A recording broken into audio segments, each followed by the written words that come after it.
there's a lot of nature and animals and stuff. Mm-hmm. But it's a bit more scary, don't you think? Yeah, obvious. Well, pastoral doesn't have to be. If you get caught in a tornado, that's not really a peaceful experience. Exactly. No.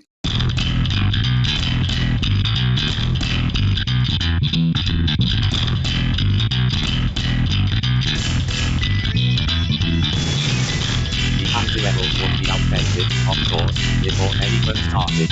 Then on the page, too sincere, clearly regret, backward, wait, naive, anachronistic. Maybe that'll be the point. Maybe that's why they need the next real level, as far as I can see, with disapproval. בוקר טוב, צהריים טובים, אחר צהריים טובים, ערב טוב, לילה טוב ולפנות בוקר נהדר לכם. אתם מאזינים למשדר רשת, לי קוראים ארז.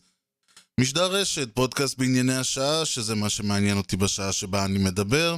זה לא סוד שאני שונא ספוילרים, אני חושב שזה אחד הדברים שאני חוזרתי עליהם, שוב, מאז תחילת ימי משדר רשת. ובהרבה מובנים, אנשים חושבים ספוילרים, אז אוקיי, לא לגלות לך את הסוף של הסרט, לא לגלות לך את הטוויסט בעלילה. אני אומר לא. כשאני מדבר אני לא אוהב ספוילרים, אני מבחינתי כל דבר שהוא מעבר אני הולך לראות סרט, אני לא רוצה לדעת שום דבר על הסרט הזה. מבחינתי כל דבר מעבר לכותרת, וגם זה לפעמים ספוילר. יש דוגמה שאני תמיד נותן, המלט, אבל שהרעיון הוא שאם אתה לא יודע שזה המלט, אתה לא יודע על מי המחזה עד שהמלט עצמו מגיע ומבינים את העניין, כי הסצנה הראשונה בכלל לא מופיעה. סתם דוגמה, אז הרעיון הוא שאני שונא ספוילרים, וזה בכל דבר. אחד הדברים שהכי קשה שלא יהיו בהם ספוילרים באופן הזוי זה מוזיקה. כיוון שכשאני בא לשמוע אלבום כלשהו, אז בדרך כלל אומר שאני שמעתי כבר איזשהו שיר מתוכו, והתחברתי לשיר הזה. וזה גרם לי ללכת ולשמוע את האלבום עצמו. וזה בדיוק התופעה, אמנם שוב, אין פה איזה טוויסט, אין פה איזה סוד, אבל זה לא הסוד או הטוויסט שמפריע לי, כמו העניין שבעצם אני יודע עכשיו, אני אהבתי את שיר מספר 4, כלומר, אני שיר 1, 2 ו3, אני מחכה ששיר 4 יגיע.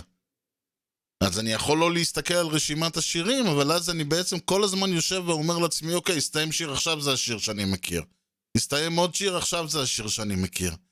עכשיו, אני מודע לעובדה שזה פסיכוזה אישית שלי, לא משהו שהוא משותף לכל האנושות או משהו כזה, אבל לי זה מפריע. ולכן, כשקיבלתי ככה יום אחד, out of the blue, אימייל, מזמרת, יוצרת, מה שמכונה סינגר סונגרייטר, שנקראת קלרה אנגל, והיא אמרה לי, הנה האלבום החדש לי, תאזין. מבחינתי זה היה תענוג, אמרתי, אין לי שום דרך לדעת מי ומה היא רוצה, ומה זה אמור להיות, ועל מה מדובר, פשוט לפתוח, הלכתי לדף של הבנדקאמפ, האזנתי, ונכבשתי. זה היה גם, זאת אומרת, מעבר לעובדה שהיה פה לחלוטין, סייט אנסין, לא היה לי מושג, מי נגד מי, לא חיכיתי לשיר 4 ולא חיכיתי לשיר 7, יותר מזה, כל החוויה הייתה מבחינתי טריה לגמרי, כי לא ידעתי מה, היו לי אפס ציפיות, לא ידעתי אם זה יהיה משהו טוב, או שזה יהיה משהו רע, לא ידעתי אם זה משהו שאני בכלל אתחבר אליו, או שזה יהיה משהו שאני לא יהיה קשור אליי בשום מובן, ותסלחו לי מה אתם רוצים.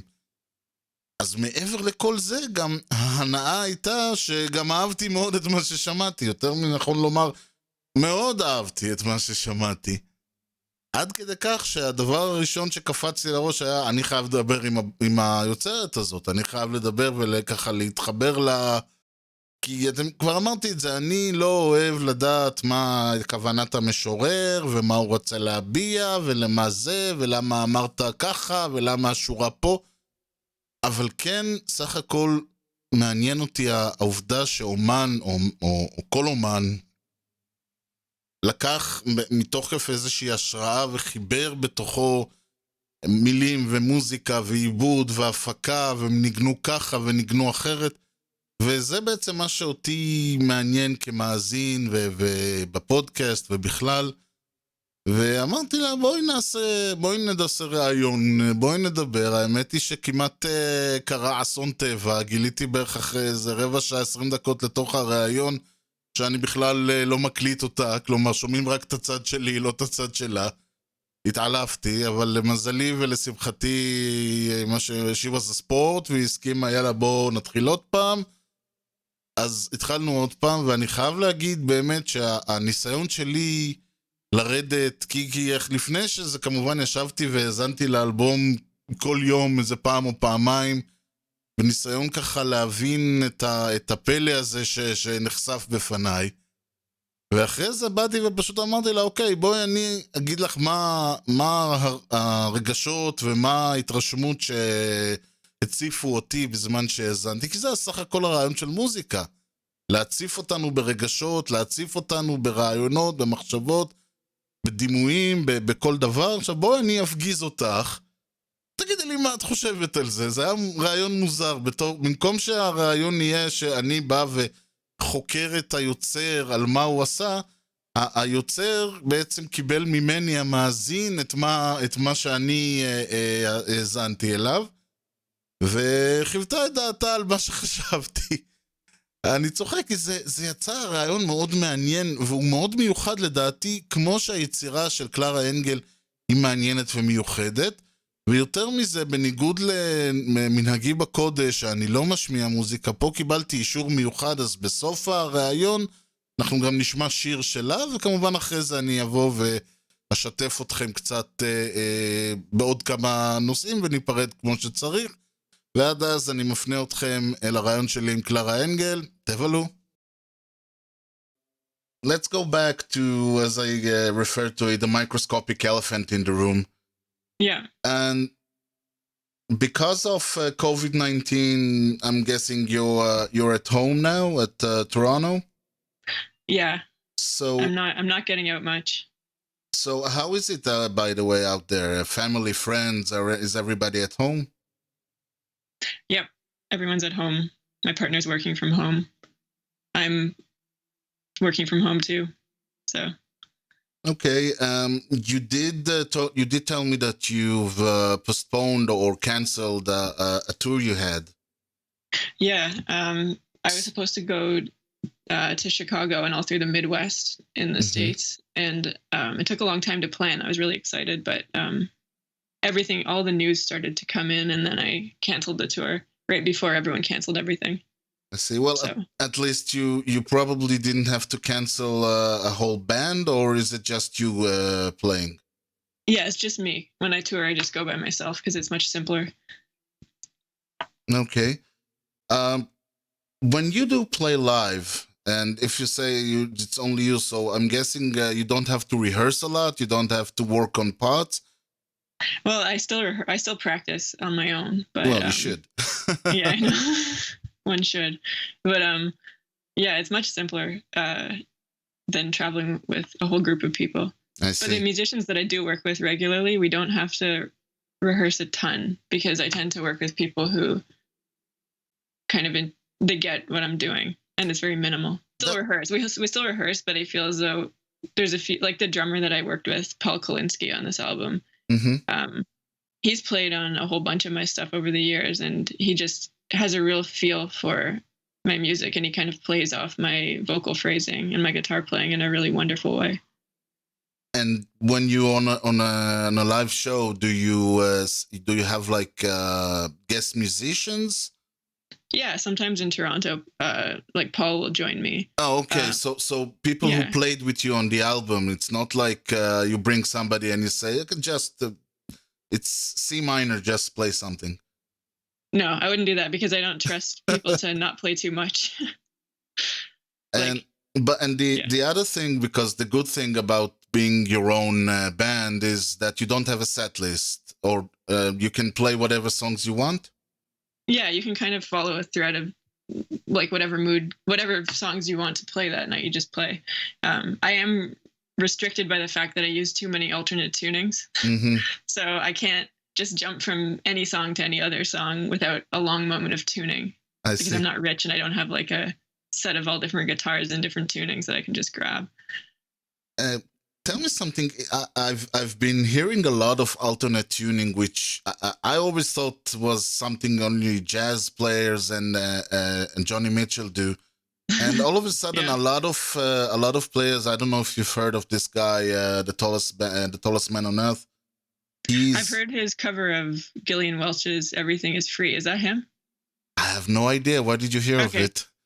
I can't remember. I just remember that he covered that song, and then it kind of had a resurgence of popularity. I'm a big fan of hers. So No, yeah, me too. I have all her albums. yeah, Her and the other guy, Dave Rawlings. Dave Rollins. Yeah, I they're have great. both their albums. Mhm. The all alternate tuning something new, or was it always the way you were playing? Oh, I think I've used it more and more because it's too confusing if you're just learning how to play an instrument, I think. But for me, it just kind of makes things strange for me, and that's always a good thing when you're trying to write a new song or something. I don't like to get caught up in my habits. Mm. Although I'm sure I am to some extent. Probably. Everyone is. Do you play with the tuning? So you say like you start playing around, or is it like I'm gonna try this set and whatever comes to mind? Probably a bit of both. Like I don't know. It's a very I like to confuse myself and get lost in things and then see what comes of it.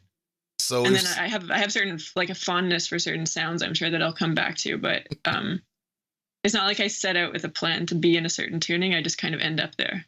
I see. So if somebody calls to you and say baby alligators, you can say sorry, can't. You know. Well, no, I know what tuning they're in. Is that what you mean? Or Yeah, but you could say, well, I can't start retune the I can't do depends it. on the mood. Like it depends on how far away from that tuning I am. I might say I'll do it later. Mhm. Or, yeah. Okay.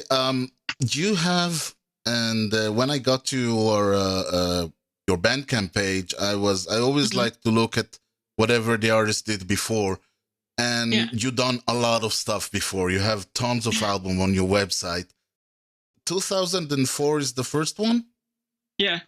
So you've been doing That's a this long time ago. you've been doing this for Most a long of my time. life, yeah. That's great. Yeah. How do you decide which song goes to which album, or do you just write songs and say to yourself, okay, this one for the album, this one for another time? I guess I'm always writing songs, so I just let them build up, and then when it comes time for me to record, I select the ones that I think are the best at that moment. Mm-hmm.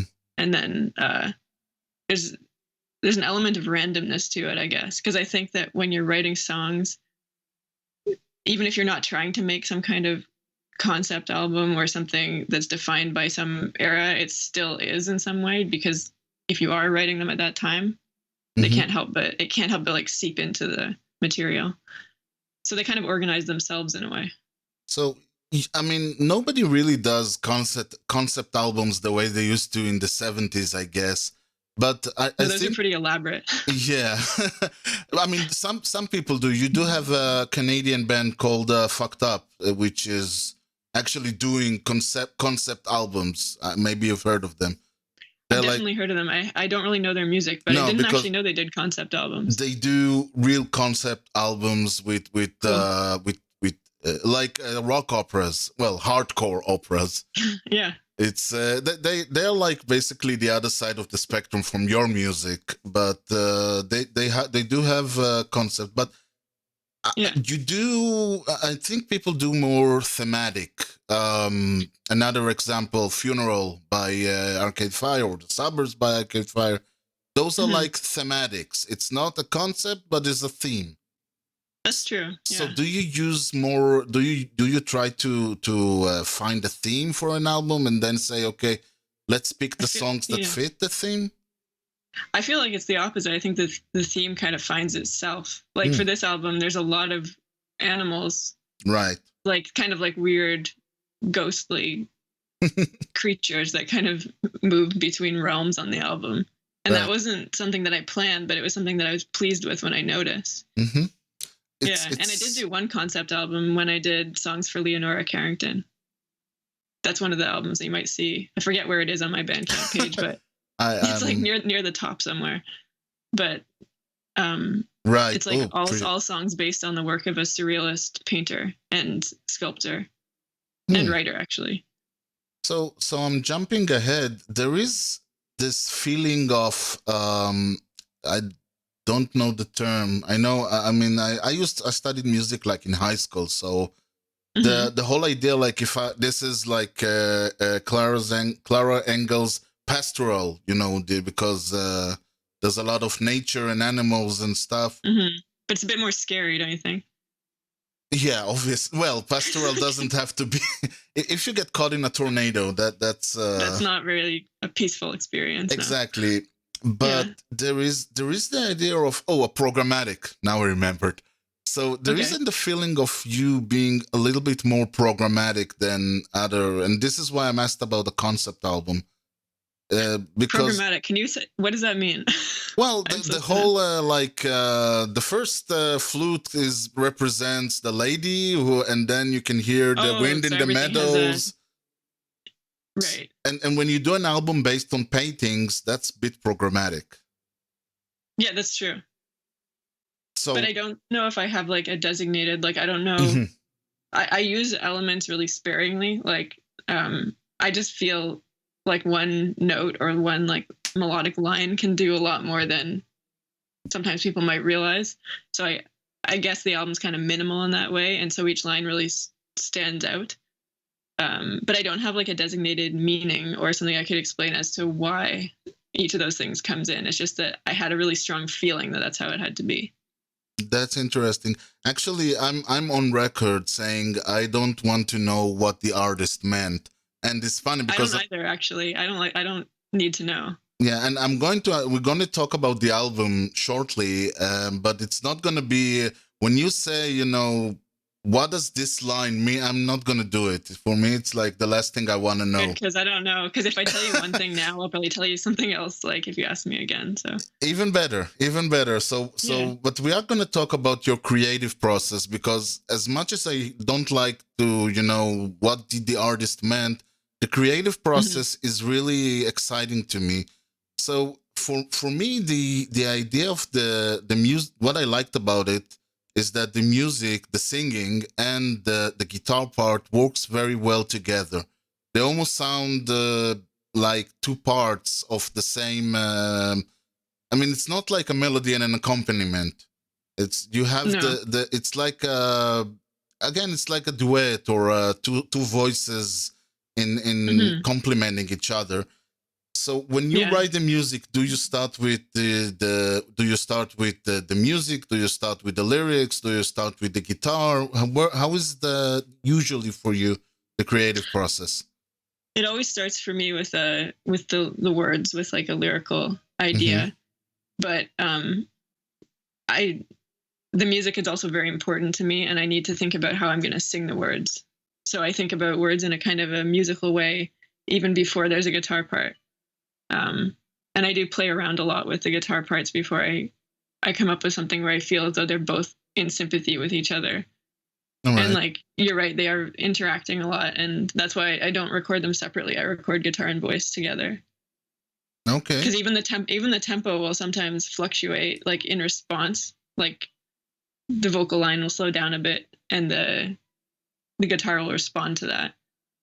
And so you take the song to the studio and you basically sit down, record yourself, and then everybody else joins in over that? Yeah, this one I did with my friend Paul, who also played drums, and he also engineered it. We did it in like a kind of like a rehearsal space that was also a soundproof room. So we did the guitar, voice, and drums all live off the floor. And then I took it to the studio, and some of my friends from far away sent me parts.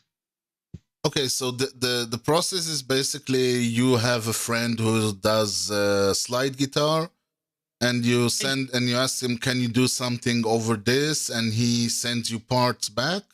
Or is there more of like, I want you to do this, I want you to do that? How is the back and forward go? when I pick somebody to ask to do something, it's usually because I can imagine their sensibility working with the song. Like I usually ask people who I feel like they'll already be able to find their way into the world. Mm-hmm. So it's not like I have really specific instructions, although I do have conversations with people like a little more of this or a little, you know what I mean? Like, Yeah. But it's not like really specific directives that I send people. And did you ever get a guy goes like, I have no idea? Yeah, I'm sure. Yeah, over the years. But I've worked with some people multiple times, so I kind of know. And sometimes they'll say like, oh, I can't think of anything for this song. And that's okay. So it doesn't work out all the time. But I'm really happy with how it worked out this time. Well, it does. And there's, I'm like going over, I wrote to myself, on one hand, it's minimalistic. On the other hand, there's a lot of instruments coming and going. There are, yeah. Yeah. Was the decision was to, in the mix, to put yourself still front and center, and everything else sort of morphs into like a playback in the background, so to speak? Yeah, I guess that's kind of how I see my music, because since the words and like they start out just the skeleton of the song is the voice and the guitar. Mm-hmm. So I like to keep that at the center and then build other things around it, but keep that still in the center. And I also think I really like music that's mixed that way, like from older times, like the voice would often be very centered. Like sometimes I can't hear the words at all in some mixes, and I don't like that. It's not my preference. Well, again, in this line of music, that's how it should be. I mean, if you were doing hardcore, then probably the drums would be front and center. Exactly. Yeah, it's contextual. But on the other hand, do you, let's say you done a line of a song or a whole song, and then you listen to other parts?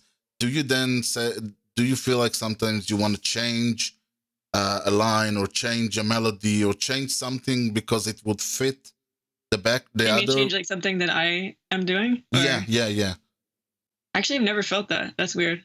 I mean, I guess I already have such a strong idea of what I want that to be that I think about how other things will work in relation to it. Because I write the song quite a bit before the other stuff starts to be added.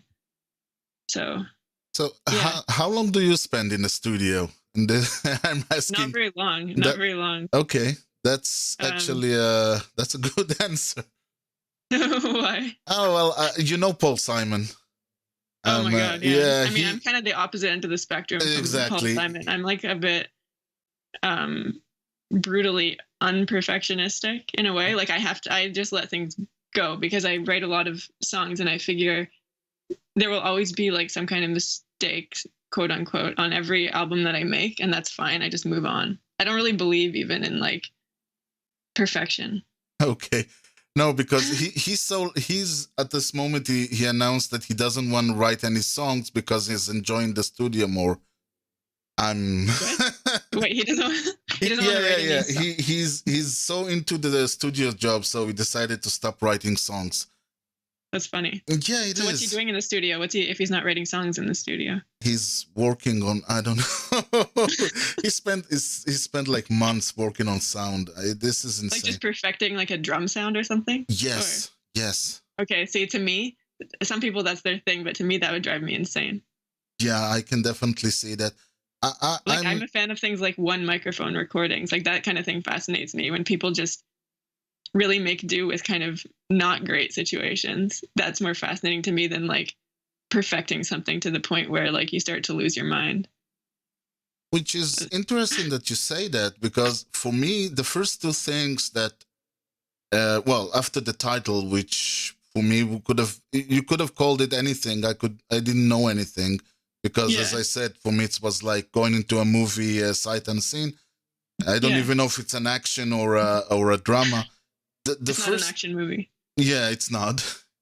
And the thing is, to me, the first thing was the art, and we will talk about it in a moment. The second thing was that your sound, the opening song, To Keep the Ghost at Bay, you sound so unpolished, and I'm meaning this as a compliment.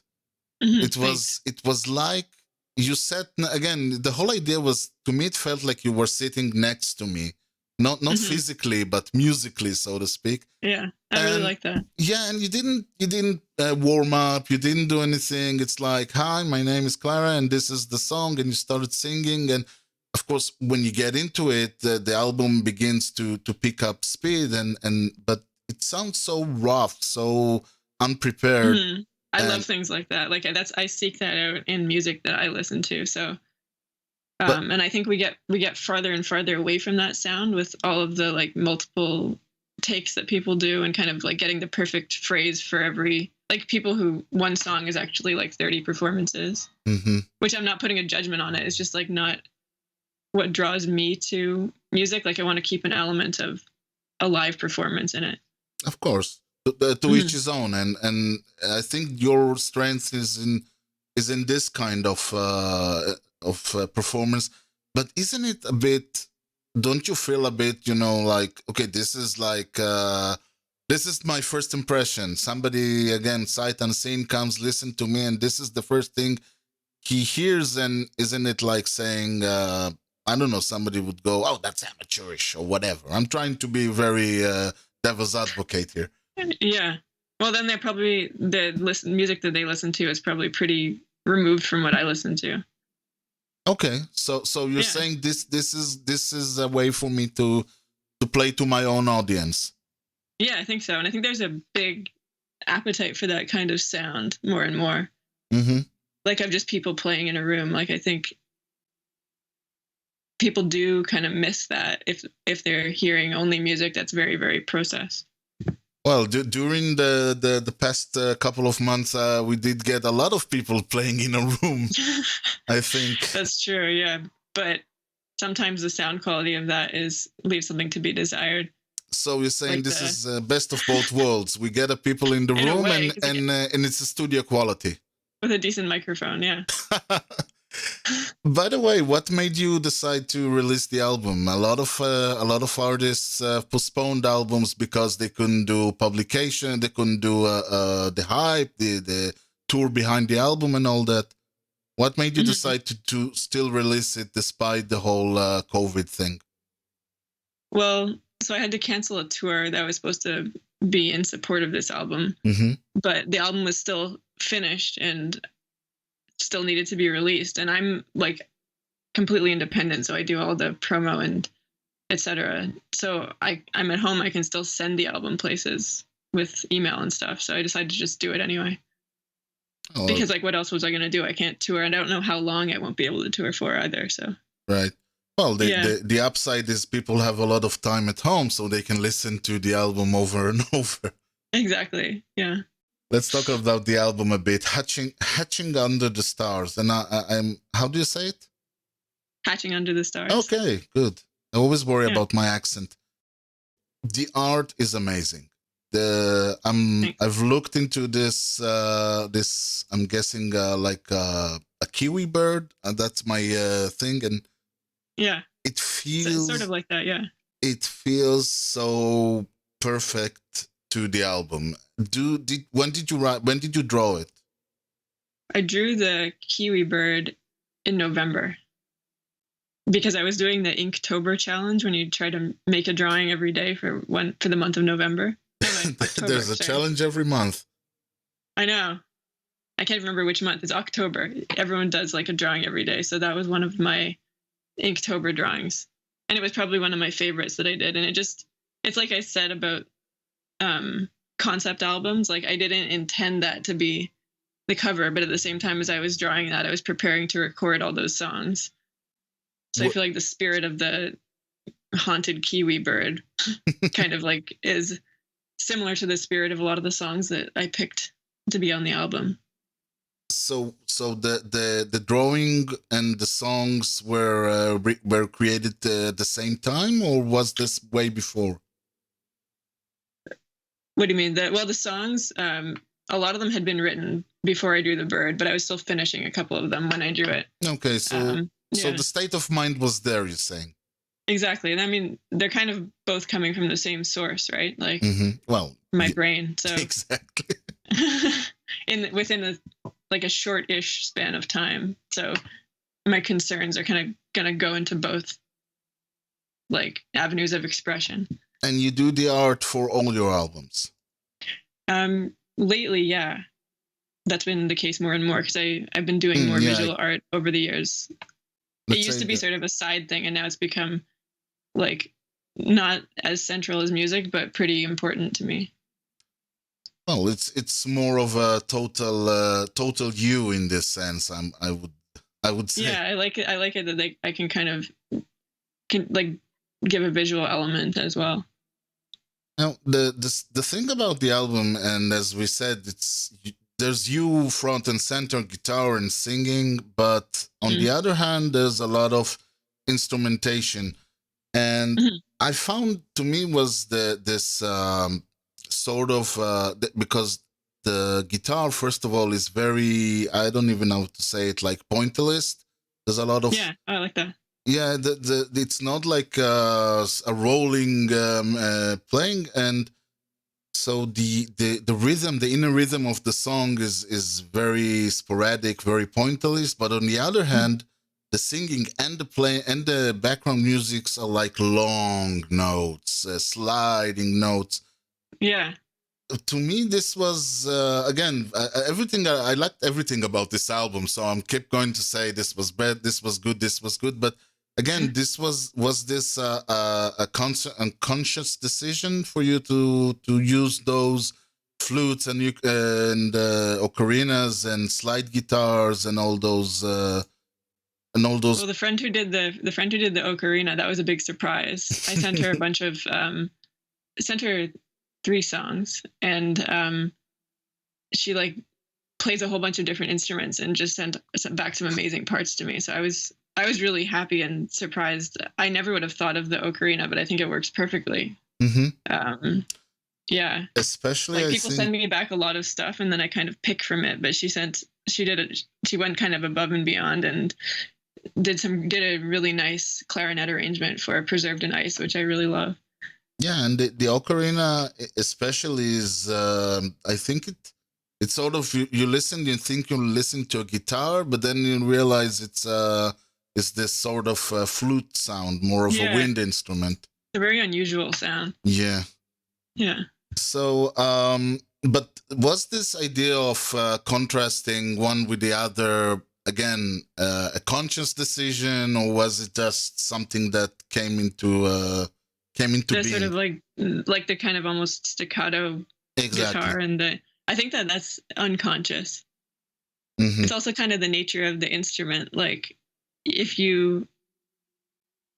also use a reverb effect on the guitar so that if I strike it quickly, right, it's not over. Like there'll be a ripple effect. So I think I make use of that. Right, and this is a very weird effect. I mean, again, from the start you can hear it. The moment you do the harmonies on the first, it almost feels like one of those lights that flickers out. So it's the harmonics. Are you talking about like the little high sounds? Exactly. Yeah, I'm very fond of harmonics. Yeah, I was going to ask you about it. You use those in, again, I haven't listened to every song in the universe, but you use those very different than other people. Usually, that's interesting. Yeah, I don't know how I came upon that. That's just something. It's one of those things that I used to use it a little bit, and then I got more and more deep into seeing how I could use them more. I just love the sound of them. I can't even explain it. Well, they are they sound a bit different, less warm, more cold. But you're the only one I know that uses them as an integral part of the playing. You play this. They're part of some of my guitar parts. Like they will be one of the notes that I want to hit. Exactly. I mean, other people do that, but I think it might be more common to not in the singer-songwriter field. Right. Like more in like instrumental guitar music. Like I like listening to a lot of music that's not at all like what I do. And I've probably been influenced by a lot of things that like are from different realms of music. So that might be one of them. I think because the whole singer-songwriter, one of the things about it is the guitar is not supposed to distract. And once you hit one of those songs, until you get into the groove of it, into the rhythm of it, it's like something happened. You know, it's like somebody, you're sitting around, you listen to a song, and all of a sudden somebody goes like, "Hey," you know, and No, I like that. I like to confuse people's expectations too, Mhm. because I think it's sort of like why I like poetry is that it makes you look at something in a different way. Right. Like playing with people's expectations. And I think the harmonics kind of do that. And a lot of singer-songwriter music, I do like, I don't know, I like some music from probably every genre, but I'm not that interested in like strumming all the time. There's a lot of strumming that happens in singer-songwriter yeah, in there that is. genre, you know? And on the other hand, as I said, you get into the song because the other part of the whole structure is that it's very repetitive, and keeping Mhm. that interesting is very, very hard. I can definitely say you're having a very difficult balancing act here between too repetitive and the idea that okay, let's change up stuff. I don't even think about it. I think I have a very long attention span if I'm interested in something. So like, do you know the recording "Jesus' Blood Never Failed Me Yet"? No, Okay, Gavin Bryars and Tom Waits. I'll look it up. It's like a one long song that lasts. It's a whole CD, Oh, okay. and it's one line. And I used to listen to it. There's a period when I listened to it every day, like years ago. Yeah. And I was never bored. I was just like, because it keeps like subtly changing, hmm and it's just like I don't know. It's a kind of a weird incantation. Do you listen to a lot of drone sound? I'm not talking about drone metal, but a lot of I have a few albums that are basically 20 minutes, just something going over and over and over. Is this something? Sometimes I like, William Basinski. No. Oh, sorry. Okay, I like his like the disintegration loops. I really liked a lot, but I don't know. Well, again, you won't hear it in the party, but Yeah. or where you're doing where you want something more uppity, but they have their places. Yeah. But is there a point of view saying, okay, this is maybe because some of the songs are also very long, like 8 minutes and 8 minutes of repetitive music. I know, but some movies are like 2 hours. Okay. So I feel like a song is supposed to be short, but it's a weird thing that we've decided. Mm-hmm. Because there's so many like old folk songs, like Gillian Welch, another example. I Dream a Highway is also one of my favorite songs. Yeah, exactly what. And that song, like nothing big changes, but the lyrics are so compelling and the delivery is so compelling, and like the way the guitar plays with voice is also so compelling that like that's a song that I never get tired of. Exactly.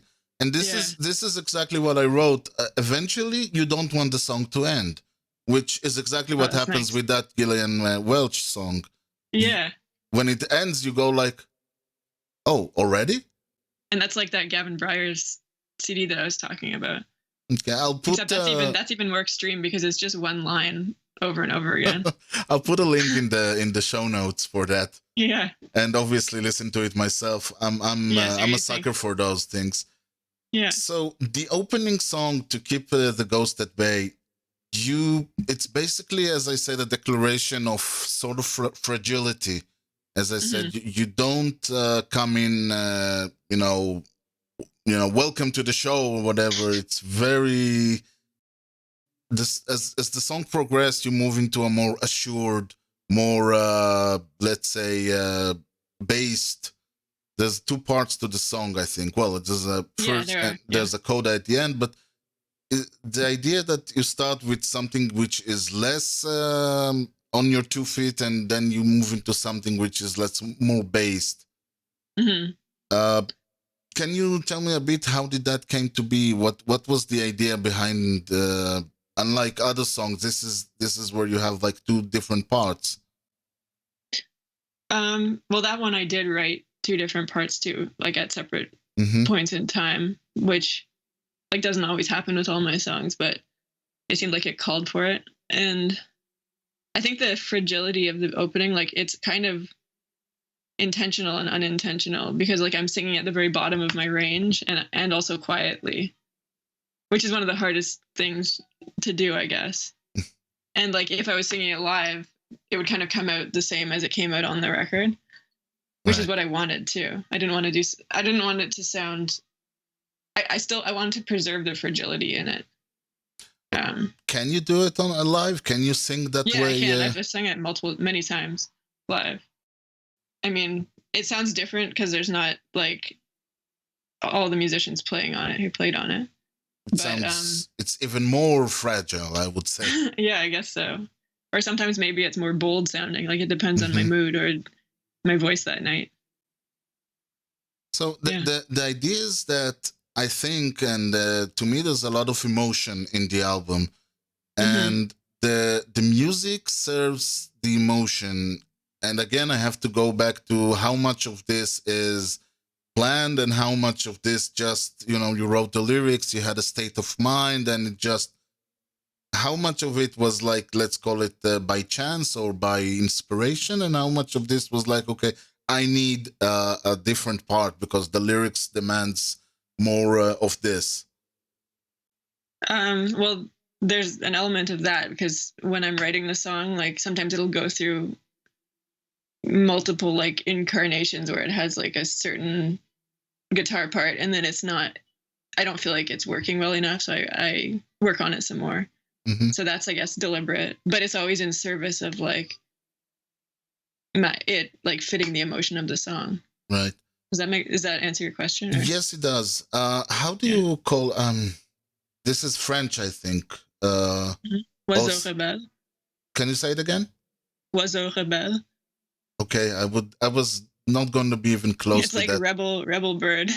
All right. It's also a quote from Bizet's Carmen. Oh, the famous chromatic thing.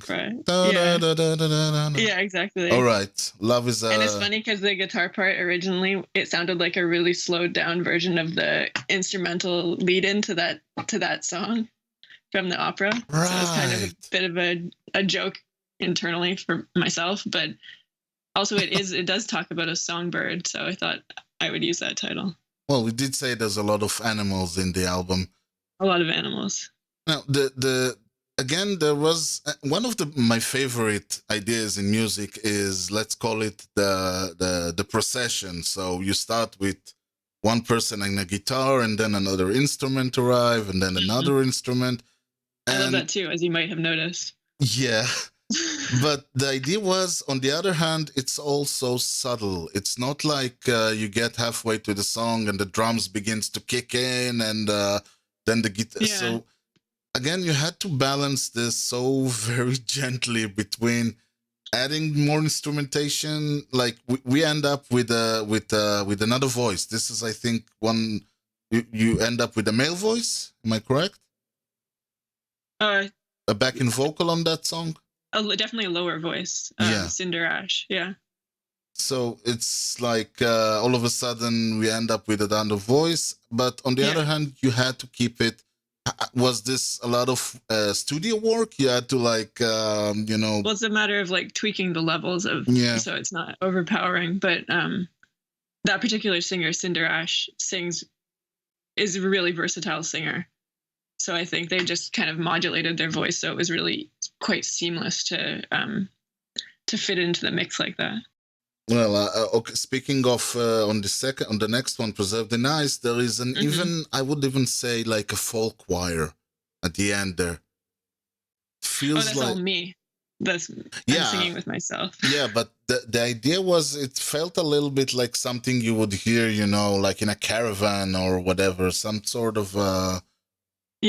That's kind of what I was going for, like a wordless, just cyclical kind of chant thing. And again, there's the titles and the lyrics all very suggestive of programmatic, like a painting. You dedicate this to Marc Chagall. Yeah, sorry.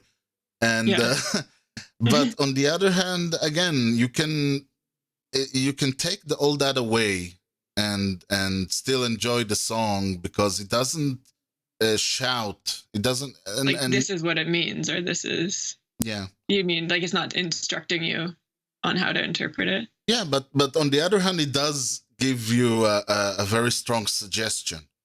So Yeah. I like that. Like, I like a title that will intrigue someone, but also not dictate how they interpret the song. and I would even say if I was like if I was like going strongly on that one, I would say the guitar sounds like the icicles, and Yeah, it does. It sounds very very like spindly, like wintry kind of. I mean, I can give you my impression of it. It felt Yeah. like there's the ice and something very warm inside, melting from inside. This is Oh, I love that. That's such a good image. and the ending, of course, was, and to me the ending was very like again back home after. And I'm getting home.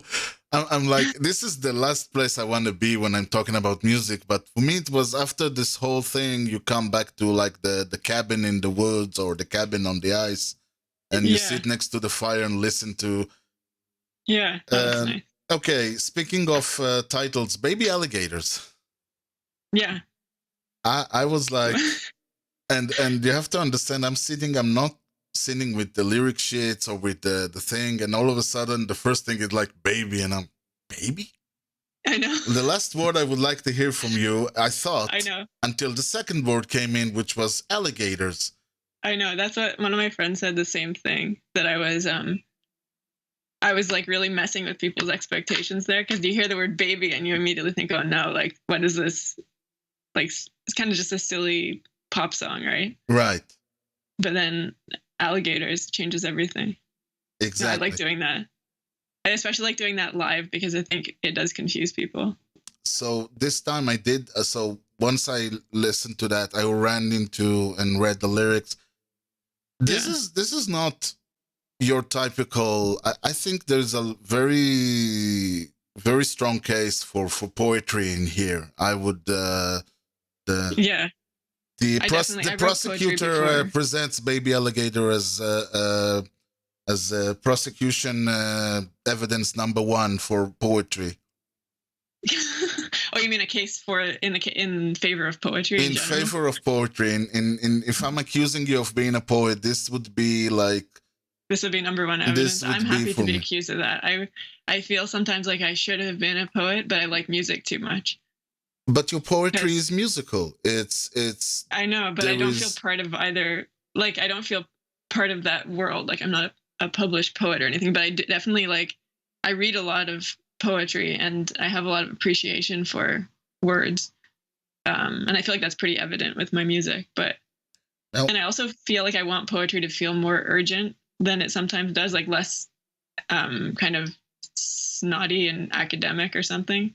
I want it to be more full of feeling and immediate, and I feel like music makes that possible. Well, it does. And while Yeah. the music is very structured, the lyrics are very unstructured.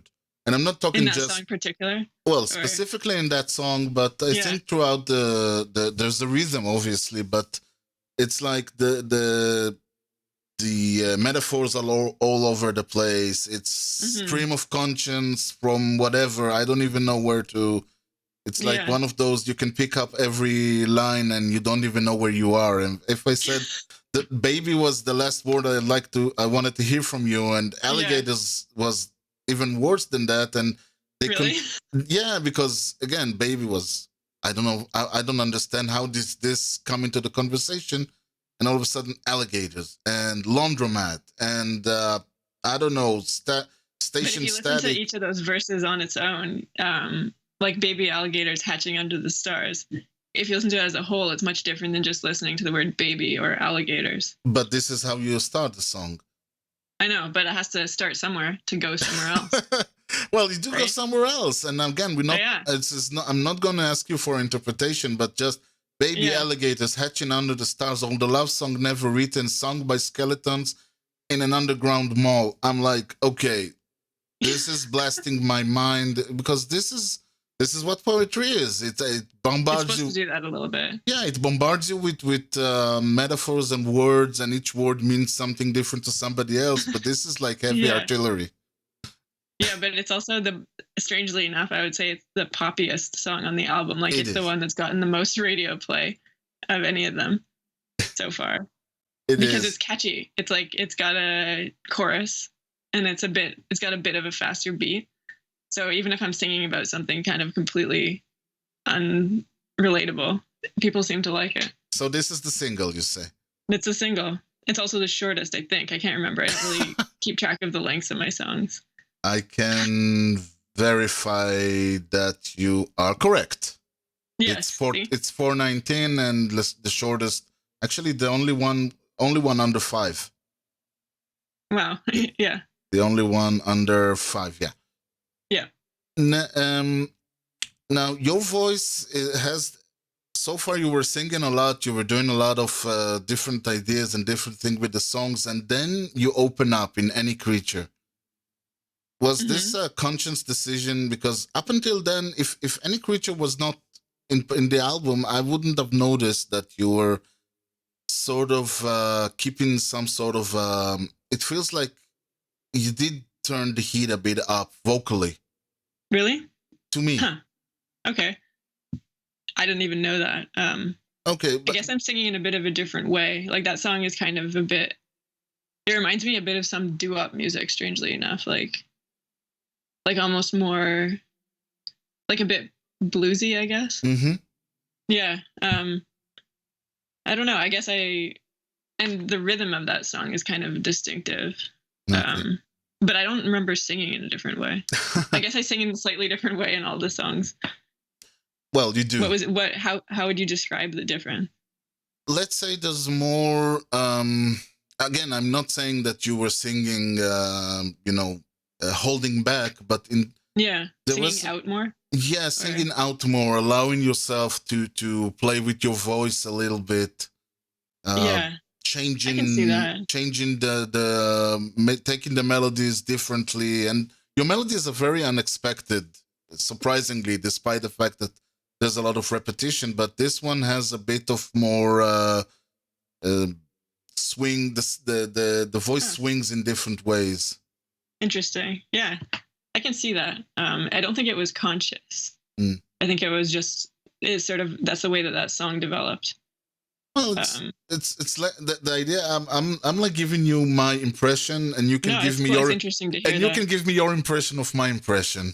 We can play with that, because Old Feathered Devil is, again, I can't say my favorite, but for me this was the one that I said to myself, if I was if personally I was writing this stuff, this was the song I would probably write. Mm-hmm. And the idea was it speaks about cage, and it feels like in a cage, because every time you sing a line, and then you go back to the same refrain, to the same sort of the same guitar. Exactly. Yeah. And it kind That's interesting. I didn't actually even think about that, but you're right, I do. And I felt it, and again, if the word cage wasn't there, the feeling was still there. It's like you breathe in, and then you go back to, and then everything goes back to normal, and then you breathe in, and then everything goes back to normal. And there's a very tight feeling, which is only released by the singing. That's so interesting. I didn't think about that. That's I'm impressed by your impression of that song. Okay. It's felt so personal for me.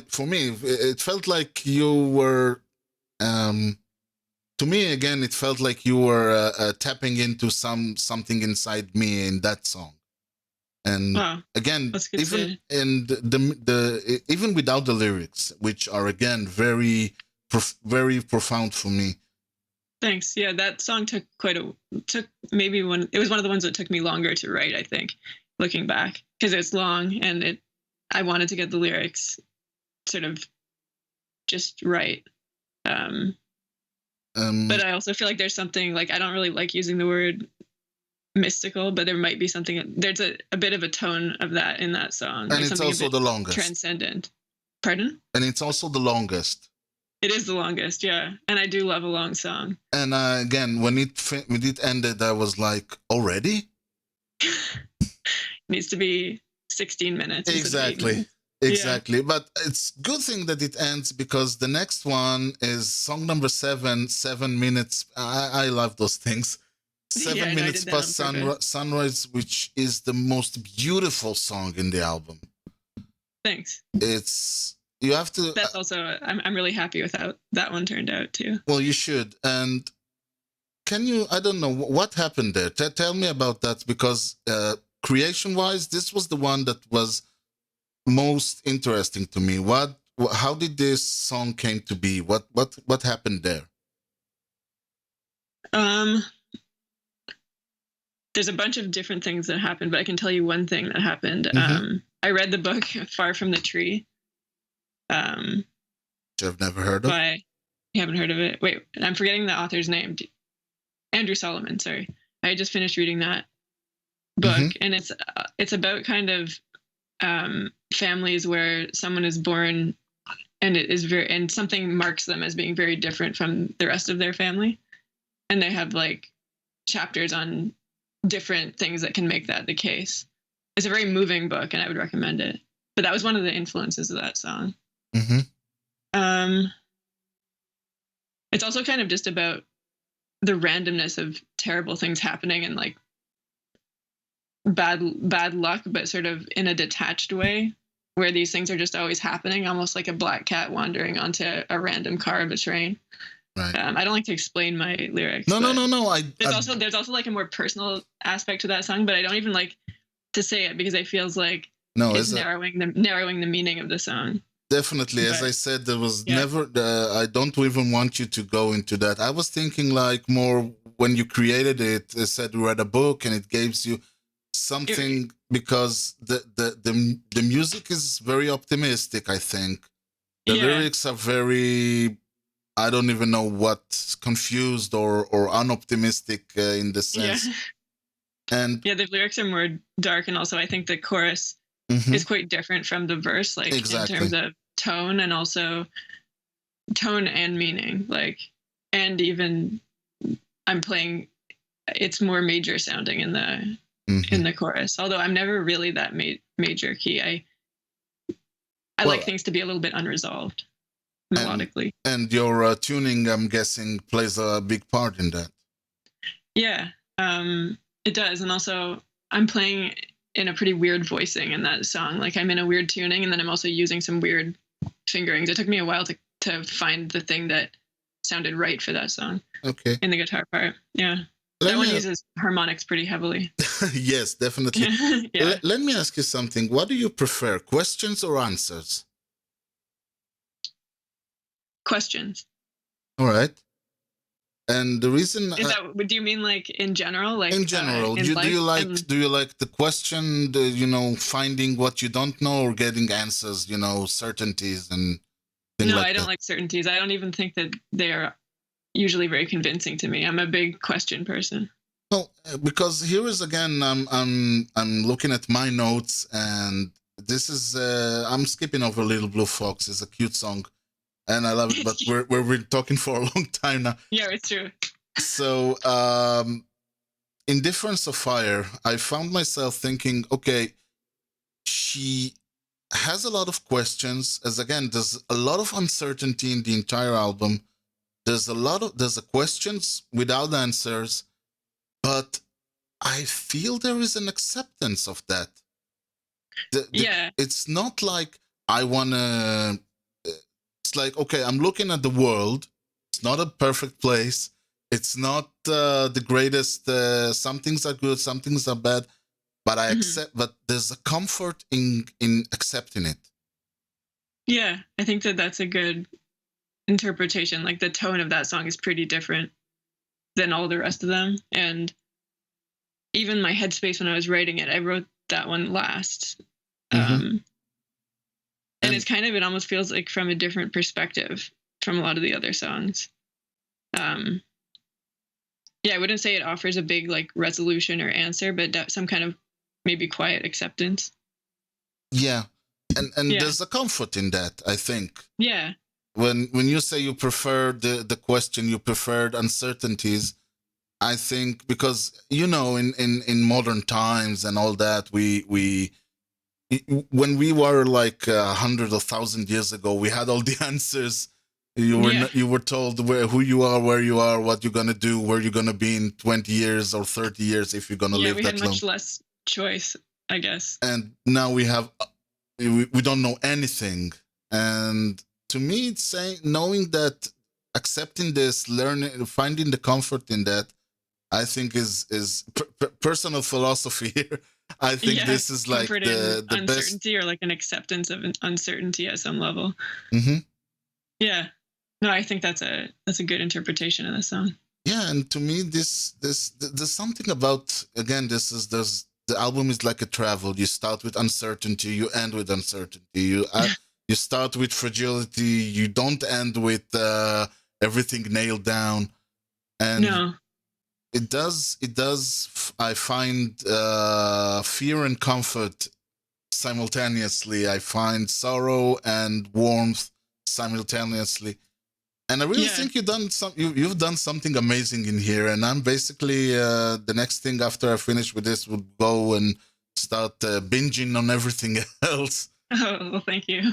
Do you appreciate that. Do you have any recommendation? Which one to listen to next? Yeah, because you definitely wrote a lot of albums. Sorry? I would say maybe the one that I did right before, Where a City Once Drowned. That one I recorded while I was on tour, so it's got a different sonic quality. Mm-hmm. But it was all recorded in one night, except for some overdubs with my friend who's a cellist in Pennsylvania. All right. So I'd listen to that one, see what you think. I will. Well, thank you, Clara. This was a great trip. I hope I hope you enjoyed it as much as I did. I did, yeah. Thanks so much. Well, it was a pleasure. I would like to, if that's okay, to play a song, one of your songs. Which one would you think would be the best one to end the show with? We could end the show with the first song on the album if you want, or that would be a great choice for me. To keep the ghost at bay. We shall definitely try it. Well, thank you very much. I will definitely try to hook with you again next, because I would probably have many more questions to ask you.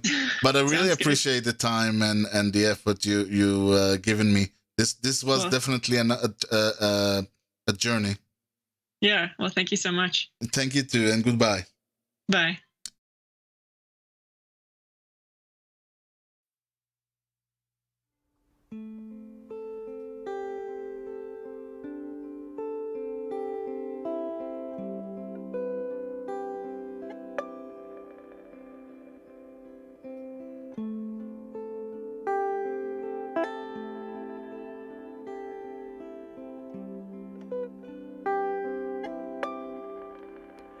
I've been trying to be brave, to keep the ghost at bay. I tried to feed you, starve you, sing for you, locked you out on the coldest night. But here you are again, hollow eye sockets filling with light.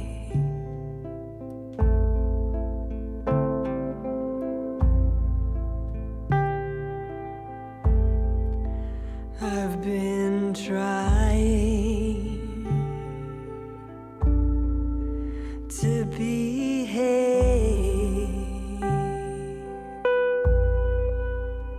to keep the ghost at bay.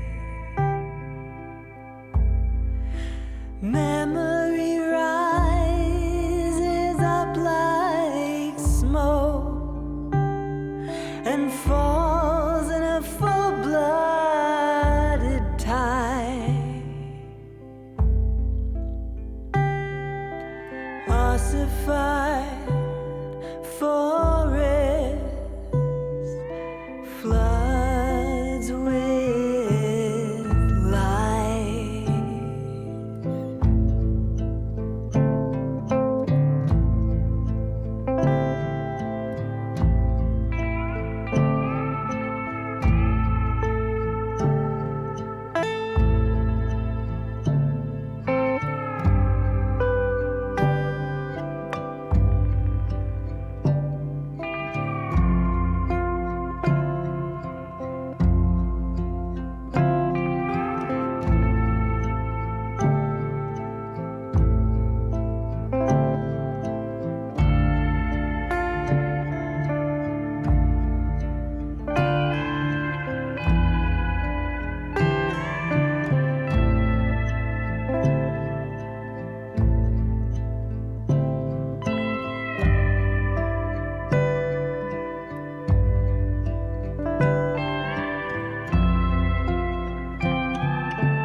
To be brave,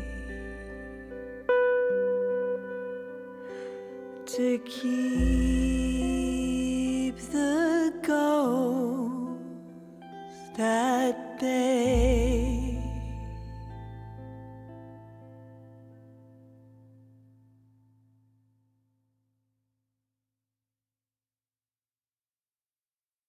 Ladies and gentlemen, I'd like to present to you the internet.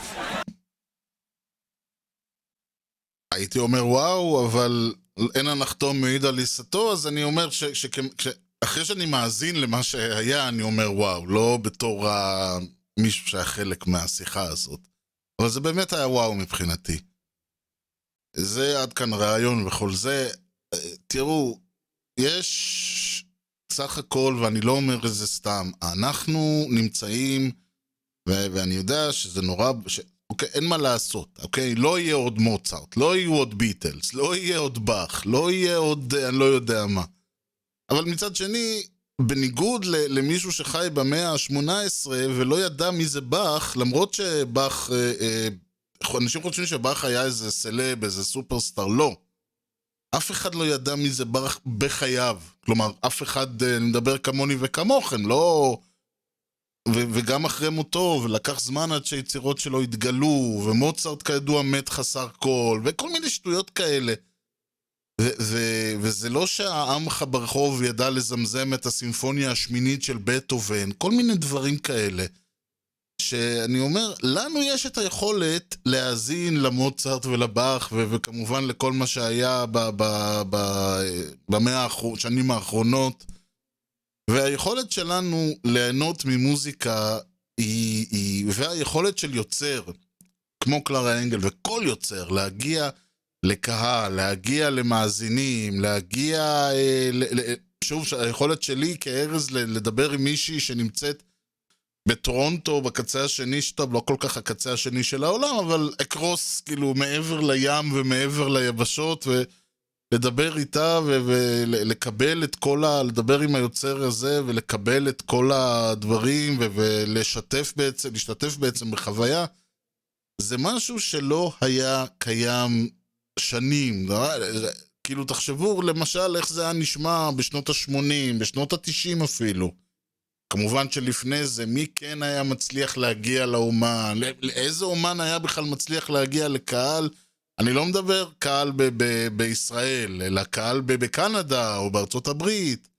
כל הדברים האלה לא היו, וזה שעכשיו קרתה קורונה, ובכל זאת אנחנו יכולים להמשיך ליהנות מהמוזיקה, אולי לא ללכת לראות אותה לייב, אבל כן לראות אותה ביוטיוב, או בזום, או באינטרנט, או בכל דבר אחר. זה מראה עד כמה הכוח הזה של מה שאני קורא לו תור הזהב של המוזיקה בכלל, עד כמה הכוח של זה הוא גדול, וזו דוגמה אחת מיני רבות לעניין הזה, ואני יותר ממודה ויותר ממאושר שהייתה לי הזכות לשתף את קלרה אנגל בחוויה שלי עברה, ולתת לה לשתף אותי בחוויה שלה כיוצרת. וכמובן שאם יש מישהו אומן או יוצר או בכלל, או מישהו שסתם רוצה להגיד לי אהבתי, לא אהבתי, טוב, לא טוב, מעניין, לא מעניין, כל דבר שהוא, אתם יותר ממוזמנים, אפשר ליצור איתי קשר במייל, המייל שלי הוא erez@משדרשת.co.il, ארז, E-R-E-Z, משדרשת כותבים כמו ששומעים. אפשר כמובן להיכנס לאתר משדרשת co.il, אפשר למצוא שם את כל משדרי העבר, את הלינקים לכל, דיברנו על מוזיקה ודיברנו על אומנים ודיברנו על כל מיני את זה, כל הלינקים נמצאים באתר. אני יותר מזמין וממליץ ודורש מכל אחד שנהנה וראה שתלכו, תיכנסו, יש לה, האלבום שלה Hatching Under the Stars נמצא כרגע כרגע נמצא בכלל בבנדקאמפ לרכישה, יותר ממומלץ, אמרתי אני אישית מאוד אהבתי ואני ממליץ בחום, ועוד כל היצירות שלה ושל המון אומנים אחרים, ואפשר לגשת וליהנות מהם, ובאמת הכל פרוס בפניכם. כל הלינקים נמצאים כמובן במשדרשת co.il, אפשר כמובן להירשם דרך האתר, להאזין, אפשר להירשם ל-RSS, להאזין לפודקאסט ב-MP3, להוריד אותו למחשב או לטלפון, או דרך האתר פשוט להאזין. אפשר להירשם דרך אפל פודקאסט, טיצ'ר, רדיו פאבליק, אפשר לגשת לערוץ היוטיוב של משדרשת, ובספוטיפיי, כל הלינקים מצויים בתחתית האתר. וכמובן שאפשר להמשיך את הדיון ולשתף דרך טוויטר, twitter.com/ארז, ופייסבוק, facebook.com/משדרשת. עד כאן להפעם, אני בהחלט רוצה להודות לכם על שהאזנתם. המון תודה לקלרה אנגל לזה שהיא נתנה לי את הזכות לראיין אותו. ונתראה במשדר הבא, עד למשדר רשת הבא, אני הייתי ארז, שיהיה לכם המשך יום נהדר, ולהתראות.